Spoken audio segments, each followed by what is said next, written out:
Assalamualaikum warahmatullahi wabarakatuh. Jarra jirtu obboleewwan kiyya qaalee. Ergaan har'a isinii dabarsu kana abbaan isinitti tole sheer waliif godha. Na dhageeffadhaa haga xumuraatetti. Ilmi namaa yeroo baay'ee jechuudha yoo dhugaa dubbatte jaala hedduu dhabuu dandeessa. Yoo soba dubbatte jaalallee hedduu horatuu dandeessa.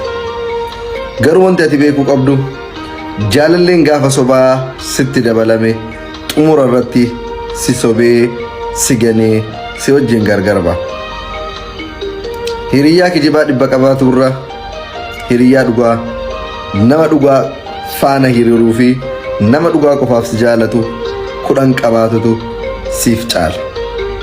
Yeroo baay'ee namoonni hedduun jireenya dhuunfaa isaanis ta'ee hawaasummaa kan isaan balleessaniin jecha namaatiif yookiin ammoo faaruu fi dhaadhessaa namaatiif yoo gurra kennanidha. Sababni illee jecha namaatiin deemta ofitti amanamummaa waan hin qabaanneef. Kanaaf dhugaa dubbatanii kabajamuu wayya. Dhugaa dubbatanii nama dhugaa waliin hiriiruu wayya.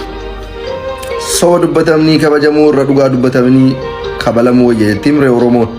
Kanaaf obboleewwan kiyya addunyaa gabaabduu tana addunyaa yeroo ammaa kana sobaan guutamte tanarra sobaan jiraachuu irra dhugaa fi dhugaa qofa qabatanii karaa dhugaatii fi daandii dhugaa irra deemutu caala.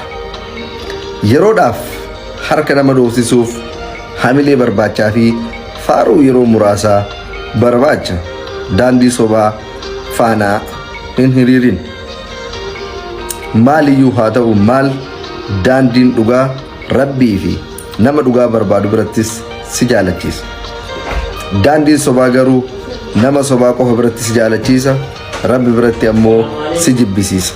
Kanaaf kana hubadhaa akka sanatti bifa sanaan dhugaa faanaa hiriira. Ni turti malee dhugaan ni injifatti isiniin jedhaa. Galatoomaa ulfaadha.